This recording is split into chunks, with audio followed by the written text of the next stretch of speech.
It's the TMZ Behind the Bar podcast with the TMZ lawyers, Jason Beckerman and Derek Kaufman. Welcome to the Behind the Bar podcast, everybody. Derek, over the last few days, the most remarkable story has developed involving the theft of Tom Brady's Super Bowl winning jersey.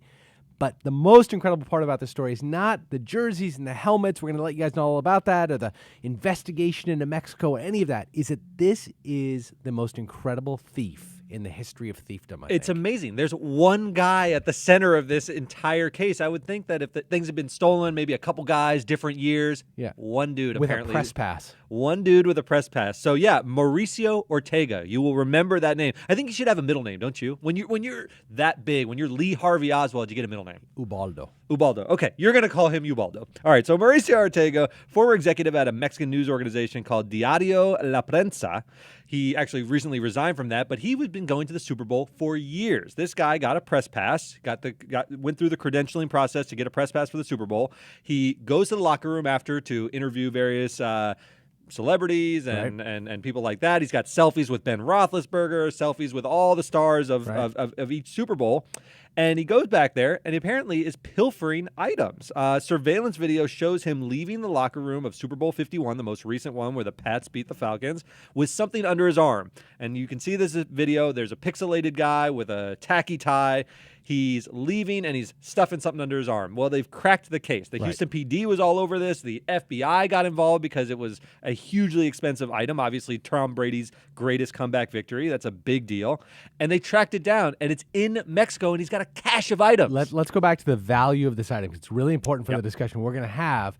What do we think this item, Super Bowl winning jersey of Tom Brady, the most famous football player in the world, what do you think it's worth? I can tell you what Tom thinks it's worth because when he filed the police report, he said it's $500,000 item. I think that's a little bit puffery. It's a little bit puffery, but we've looked into this, and I know our sports desk has looked into this, and it's clearly worth multiple hundreds of thousands of dollars based on what other similar items have sold for. And now, frankly, given that it's been stolen, it's probably worth even more because it's got a little lore behind it. This one has big lore behind it. Even at the time it was stolen, which I think is really the relevant inquiry, right? It's worth a few $100,000, it seems. And that's really important for a reason we're going to tell you about in just a few minutes. It will become important. So anyway, they go to Mexico. The FBI's are tracking it down. FBI, the federales are involved. The Houston PD. They find a cache of items. What they find is Tom Brady's Super Bowl 49 jersey, also a big victory. That was back in Arizona. They find They find Von Miller's helmet, which I believe was from Super Bowl 50. Is that right? Right. All right. They find that. That was in California Super Bowl, you may remember. And then they found the grass-stained jersey from Super Bowl 51. So what we have Tom is Brady jersey. One guy,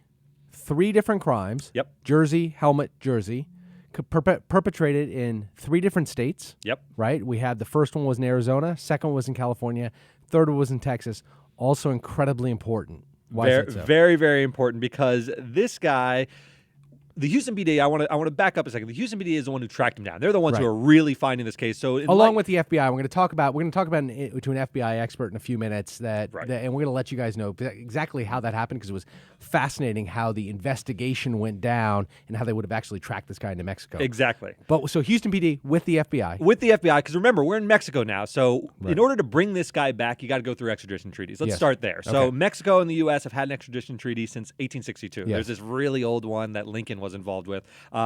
All sorts of extraditable offenses, murder, assault, all these big offenses that you would imagine. Mutilation, piracy was written into it. These are very old extraditable offenses. Now, any offense where you can be punished by a year or more, so non-misdemeanors, felonies, they can drag you back. So I think extradition of this guy for grand theft, pretty easy. The Mexican-American relations, notwithstanding the current Trump administration, pretty good. So the extradition treaty should be fairly solid. But anyway, he's going to go back. And what do you think, Jason? So we've got the Texas crime, we've got a potential crime in Arizona, and we've got a potential crime in California. Where do you think if he had a choice, a la carte, where would you think he'd want to face justice? Well, I want to assume for a second that we have all 3. We have grand theft in all 3, right? Because grand theft, I mean, the different monetary amounts in different states, but it seems. Does it get grander than Tom Brady's jersey? It really doesn't, or the Super Bowl 50 MVP Von Miller's helmet. Probably. So you're talking about grand theft felony. I gotta think that Texas is the last place you want to go to jail. You would be exactly right. So in Texas, it's actually an extreme felony. It's a class.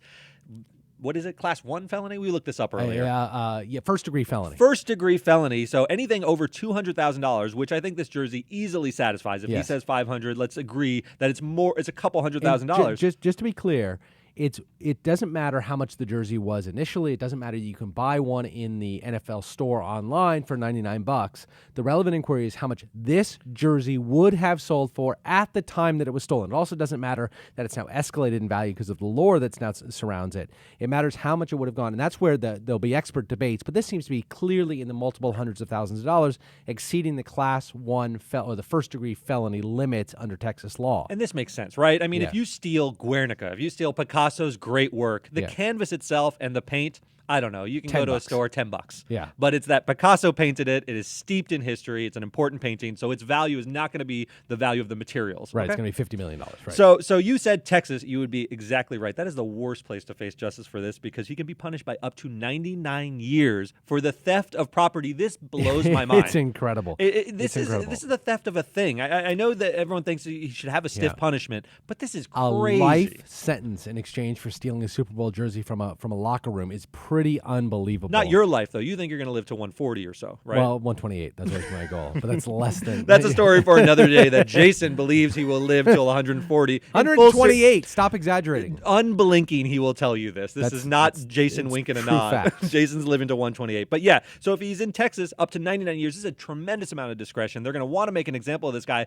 I don't think he'll end up with 99 years, but he's going to get a stiff I don't know sentence for if sure he's- how old he is, but he looks about 45 or so. It's my guess based on the photos. He ain't outliving 99 He's not. year He's not. sentence. He might not even outlive a 45-year sentence. So if the judge cuts his discretion in half, I doubt that he'll get this. It's unfathomable. I shouldn't say but- what I doubt. I don't know who the judge is, and I don't know specifically what the sentence ranges in this jurisdiction are.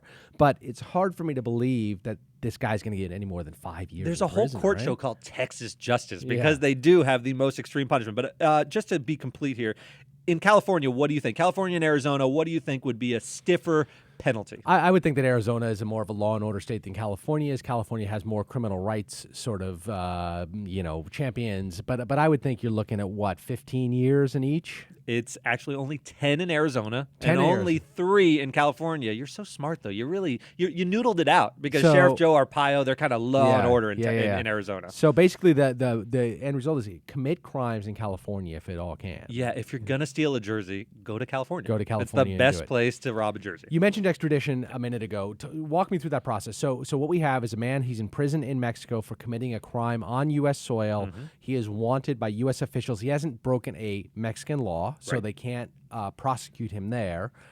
So he's going to be brought back to the United States through the process of extradition. That's right. So there's got to be a coordination. You got to remember, if the FBI goes to Mexican soil, they have no jurisdiction to do anything. You Right. only have jurisdiction in the confines of the United States. But what they do is they coordinate. We have treaties, and there's treaties between the countries that we're friendly with. Yeah. And they go there and they say, listen, federales, help us apprehend this guy. This guy is a serious criminal in our country. Yeah. If you ever have a serious criminal, someone who's committed a serious crime in Mexico, and he runs off to the U.S., we'll do the same. So it's Right. reciprocity is really what builds this. The prosecutors will go to court here. They get an order of extradition. They'll present that to a Mexican judge. A Mexican judge will have to rubber stamp it. The federales will then go and round this guy up and send him back on the next train to the United States in order to be charged and prosecuted here. It's not a place to go on the lam. Where do you go on the lam? You go to enemy countries. This Right. is why Edward Right. Snowden Yeah. went to a country like Russia. Yes. Because he wasn't Russia, going to get extradited. Right. that's right. He's not going to be extradited. They're not going to send back someone who committed a crime in Right. the U.S. Or to Julian Assange is now holed up at the Ecuadorian embassy in London. God, we flat-footed. should know I that. don't know.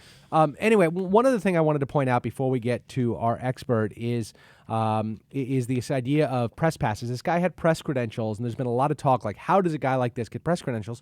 The reason is because he was an established member of the media. The NFL is entirely in charge of what credentials are issued to the Super Bowl. For Super Bowl week, or the 2 weeks leading up, they issue up to 5,000 press credentials to different media. So that could include a blogger. I mean, is a blogger a media organization at this point? Sure. The vast majority of those of the 5,000, such a large number, are bloggers.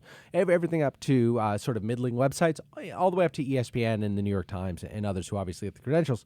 The NFL's process for deciding on it's really a numbers game, you know. And in the case of this guy, you're grandfathered in, so he got it once. However, his paper got it once, however many years ago. he is just taking advantage of that. They're not going to remove it. I mean, now they're going to strip it from. Yeah, I from don't the think he gets in organization. next year. But it's a very simple process. You apply. Any new blogger can apply. If there's space for you, you'll get in. It's hard to know what background checks the NFL does to determine that you're a legitimate blogger. My guess is they just have a couple PAs who go and say, these people actually do write about sports. It's not just sort of some, ruse to get in and meet Tom Brady. And it sort of makes sense. Look, the Super Bowl is a global phenomenon. They Right. want Mexican journalists there. They want Senegalese journalists. They want that on every television station available. That's right. I mean, so basically, if you're an earnest young blogger in Senegal, you could probably apply for press credentials and cover that event there because they want to hit that market. I would think that they would love to have somebody on from Senegal. I think it'd be Absolutely. great. So one of the questions that Derek and I had when we were researching for the study is, what is the process? How does the FBI go about this? First of all, I want to know why the FBI is involved at all, right? We have a theft of a jersey in Texas. It's a valuable jersey, but it's in Texas. At what point, then it gets across state lines. We understand the FBI would be the only people with jurisdiction to sort of handle that because it's got to cross lines. Right. But at what point do they get in? Why is the FBI involved? Does the FBI respond to every case where somebody calls and says, hey, I think my $5 jersey's been stolen? I had the same question. Let's not make a federal case out of it as an expression. Right. And really, over Tom Brady's jersey, I was a little bit shocked that the FBI had any involvement. This seems like a state crime that the police are involved in. If they can't catch him, don't get the feds involved. Right. So yesterday, Derek and I had an opportunity to speak with the, I think, premier expert on this. I mean, this guy has captured criminals everywhere around the world for doing things really similar to stealing jerseys from He has locker the rooms. coolest life, the coolest background I've ever seen. So we have on the phone Bob Whitman. Bob spent 20 years as an FBI agent where he served as the Bureau's investigative expert in cultural property crimes. He represented the United States throughout the world, conducting investigations with local law enforcement to recover high-value assets. Now in private practice, consulting and conducting investigations on these same issues. And as an author, his most recent book is The Devil's Diary, Alfred Rosenberg and the Stolen Secrets of the Third Reich, which is a worldwide bestseller. Congratulations on that, Bob, and thanks for joining the podcast. Hey, it's great to be here, Jason. Thanks. Thanks so much.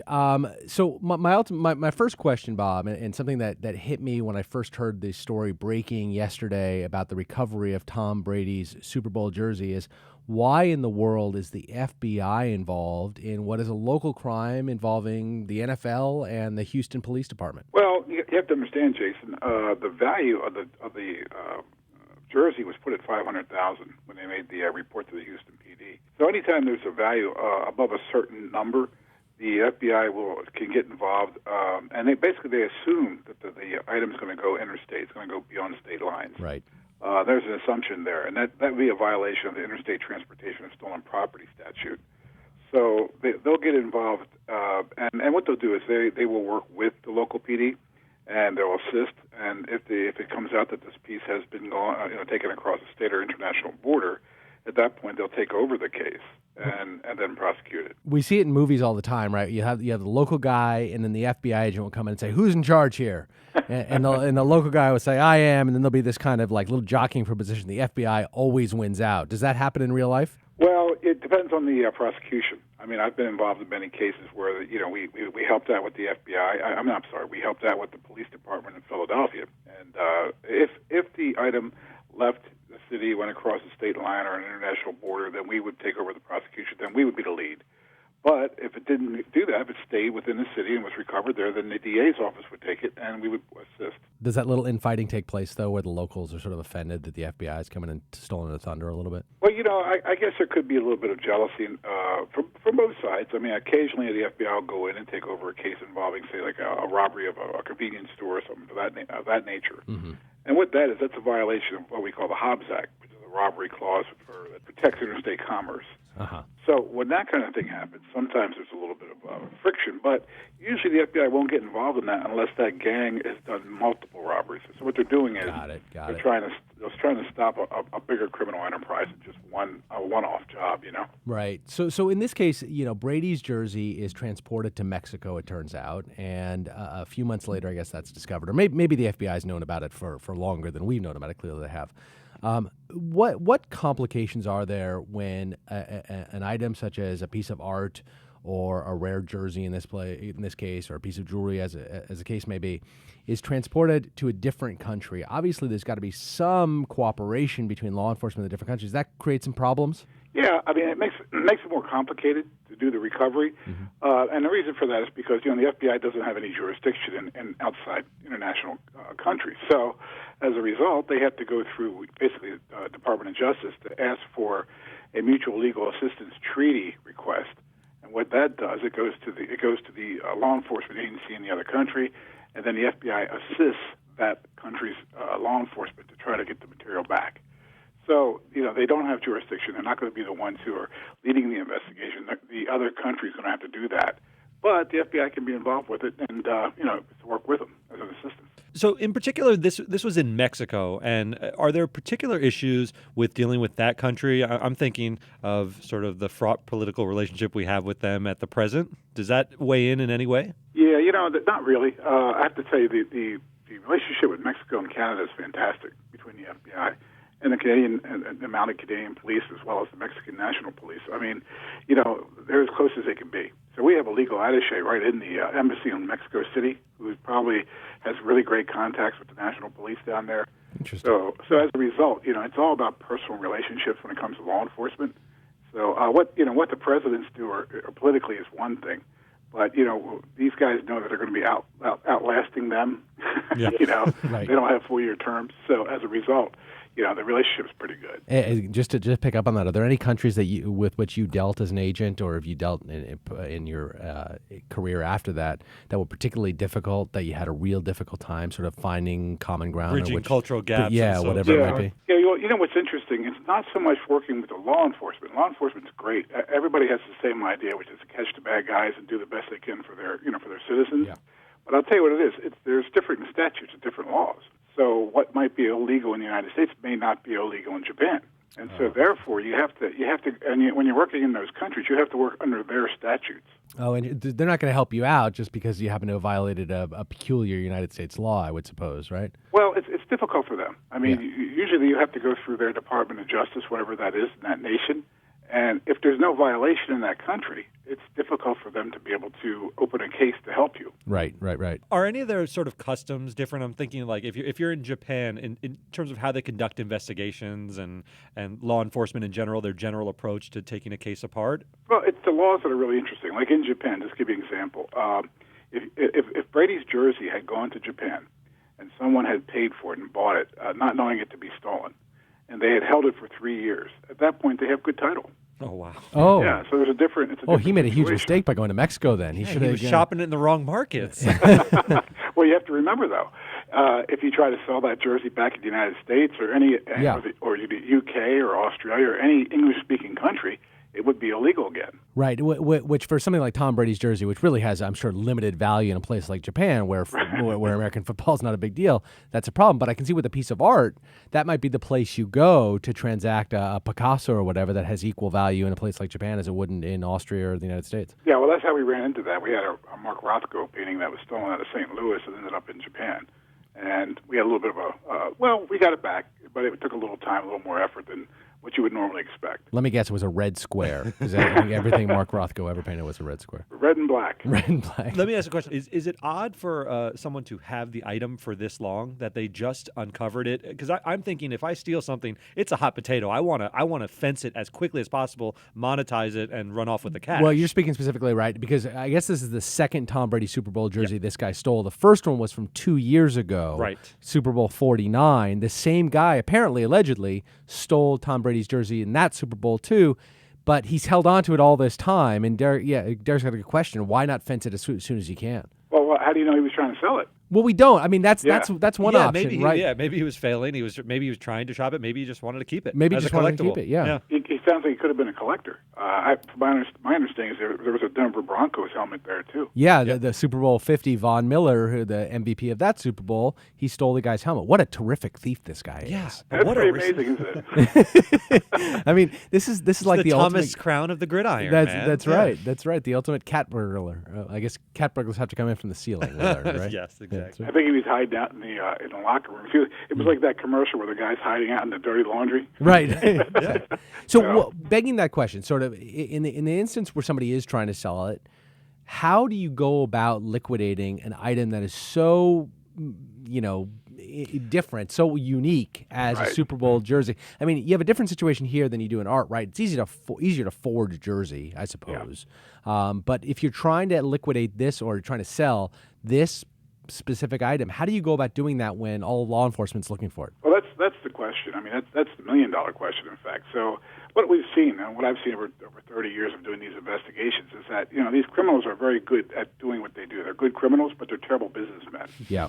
Because they don't realize that the real art in an art theft is not the stealing, it's the selling. Because once they take it, they do a good plan. They come up with a great idea. They figure out how they're going to get it. They'll surveillance and all that type of thing for 6 months, and then figure out exactly the right day and what to wear and everything like that. And then they get the painting. Then they realize they can't sell it because nobody wants it. Right. I had a case where we had a $35 million Rembrandt that was stolen at gunpoint from a Swedish National Museum in Stockholm. Wow. And they held that thing for 5 years before they tried to sell it. And who they sell it to? The FBI. One of the few buyers out here. Yeah. I'm in the market for one. You guys just go on to I guess a very limited universe of people who have that kind of money, number one, and number two, are willing to just spend that kind of money just to have something hanging on their wall in sort of obscurity. You want to show it off to your friends if you buy an expensive piece of art, right? And you can't do that if it's stolen. Well, that's the point. Good collectors, people who have the ability to buy those types of paintings, that's exactly right. They're looking at the business angle as well. I mean, if they can't resell it and monetize it again, they really don't want it. And like that Rembrandt, it was worth $35 million on the open market with proper title. Right. They wanted to sell it to us for $250,000. Yeah, boy, what a hair! And honestly, it makes the underlying theft too risky for not worth the squeeze, I guess, as it was. Exactly. It's such an interesting point you say, though, because all the movies focus on the heist. Like, you think of Ocean's 11, you think of Entrapment, where she's going under the laser wires, and none of them focus on, well, what do you do once you steal it? Like, how do you move this stuff? Right. But even the Thomas Crown Fair, at least he kept it. Yeah, at least he just wanted to have it. Yeah. I think the ultimate lesson here is just move to Japan. I think that's the ultimate. I think the laws ultimate are much moral. more favorable. I'm going to buy my jerseys and lie low in Tokyo for 3 years. see how it goes. Yeah, but it's only good in Tokyo. It's all right. I'll take up a new life. It's okay. Yeah, my family will understand. Mark Rothko back because the collector found out he couldn't sell it like in London or right. It's just being passed around Japan for 400 years or something. Yeah. All right, Bob Whitman, thank you so much for joining us. We really appreciate the knowledge, and thanks again. Yeah, this was great. My pleasure, guys. I think the most interesting part of what he talked about, I mean, Bob's expertise is in art, but the parallels between sort of taking a priceless work of art and sending it overseas are so similar to what we have here, right? Yep. It's a one-of-a-kind object. It can't be replicated, and it's hard to track down, it's hard to verify the authenticity of anything, especially once it's out of the sort of the original creator's hands. It's exactly right. I thought he also hit the key point of saying this guy, the crime he pulled off is one thing, but he wasn't really able to pull off the complete crime, right? Because he didn't fence the item. He held on to this item for so long. Tom Brady's jersey should be a hot potato. You want to monetize that and spend the money. You want to get the cash, turn it into a yacht. This guy actually pulled off the crime is the easy part. That's right. It's the fencing it for money. I mean, he talked about the $30 million piece of art that was being sold for $250,000. Right. You have a $100,000 jersey. What's he going to really be able to sell it for realistically? Yeah, but the fascinating part is always the crime. Ocean's 11, Thomas Crown. That's the part that we're most interested in, at least filmically. No one wants to hear about the business story. Parker, what's that sound? That is mail time. Yep. Remember to write in your questions and comments to behindthebar@tmz.com. First up is from Vanessa. I think we covered it last topic, but maybe we can explain a little bit more. Can Barack Obama sue for libel or defamation now that he is not POTUS because of all the things said about him in the media? Well, good question. Can he sue whom? I mean, that's the question. Not specifically. Yeah, I think the question is, sure, Barack Obama can sue anybody he wants. He's a private citizen now, and even as president, he could sue somebody he wanted. Is it a good suit, though, Jason? I think we talked about this last week. So the standard for a public figure, and obviously Barack Obama's a public figure, in order to sue somebody is that you can't just say, hey, Trump's claims about me wiretapping him are false. That's not enough. You have to prove not only are they false, but Trump either knew they were false at the time or had sufficient information to suggest they were false, sort of a head in the sand, a reckless disregard for the truth. And, but But he's approaching recklessness. But remember what Trump said. Trump said, I was watching Fox News. They had a talking head there, Napolitano. We all know who was saying this. Yeah. And he parroted it. What he does is he watches news and then he tweets about the news he sees. Is that really reckless disregard? It's certainly not something he was aware was false. But is it so reckless? I think the first time he said it, where he said, I heard on Fox News X, that was probably not reckless disregard for the truth because he frankly didn't know. And by the way, just not knowing what you're talking about when it comes to a public figure, that's okay. You can still do that. You're protected. But he has since repeated and doubled and tripled and quadrupled down on the assertion after receiving all of this information suggesting it's false. And once you do that, it's not good enough just to say, well, I'm not 100% true. It's not 100% false. I'm going to keep saying it.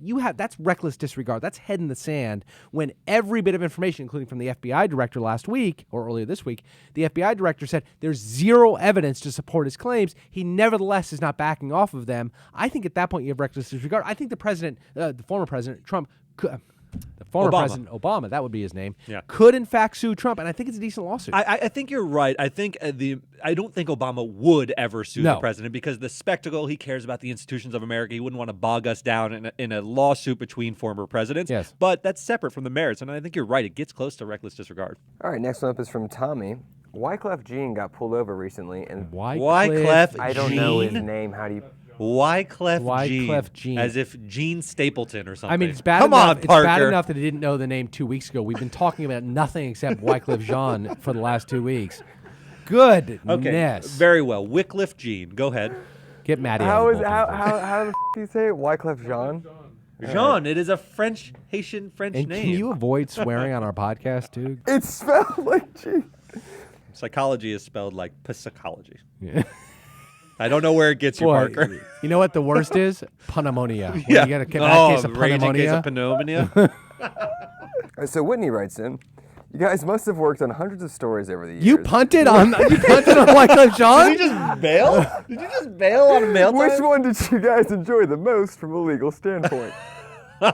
All right. So what's this person's name? Whitney. Whitney. Poor Tammy got passed over. Whitney, this is actually... So the question, because he was laughing through it, the question is the most interesting story or the one we like the most since being at TMZ. For What's me, yours? it is an easy call. It is the Donald Sterling case. I mean, that was...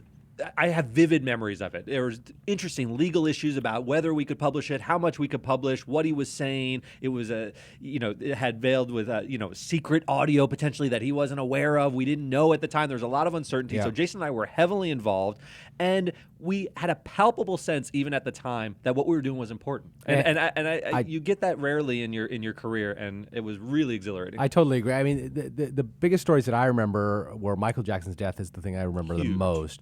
But that was not a legal story. So from a legal perspective, I think you're right. Donald Sterling with a bullet. Nothing comes close to it. I mean, to your points, it was big at the time. It took us, we had it for a number of days before we published it because we just had to verify and authenticate the audio, serious legal issues.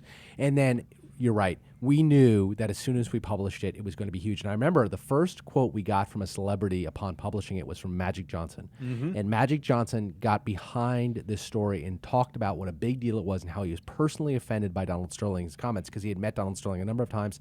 He'd always been treated fairly by Donald Sterling. He felt, I don't remember the term he used, but it's something like stabbed in the back. Yeah. And the moment I think Magic Johnson sort of giving his rubber stamp to the outrage that we felt about this was everything. And then within a couple of days, there were whispers that he was going to be deprived of a $2 billion basketball franchise, which actually ultimately come to pass. And I remember spitballing this. We knew its importance. And when Harvey was sitting up at that desk and all of us were around him, I remember hitting publish and thinking, wow, we could have just played a role in a big change. And I think an important one. I don't want to say we were gleeful about him his team being taken away, but you did feel like we were doing good work. By the time it all played out and we knew who this man was and everything that had come out, I was gleeful about having his team taken away. Yep. All right. Sincere apologies to Tommy, who apparently had a fantastic question about Wyclef Jean. No. I don't want to do it. I'm done. I'm done. And that's your punishment. Parker. That's your punishment. Yeah. You don't get the best thing. Tommy, I'm sorry that you have to pay for Parker's. You know, we should send Tommy a T-shirt, and not a TMZ T-shirt, one of Parker's. He should be deprived Take your shirt off, of Parker. a T-shirt. Pop the lid. Stop. All right, guys. Thanks so much for joining the podcast. We're happy to see you, and we will talk to you again next week. See you next week. Thanks for watching. If you want more nerdy deep dives into the legal side of celebrity news, hit our subscribe button right here. And check out our previous episode over here.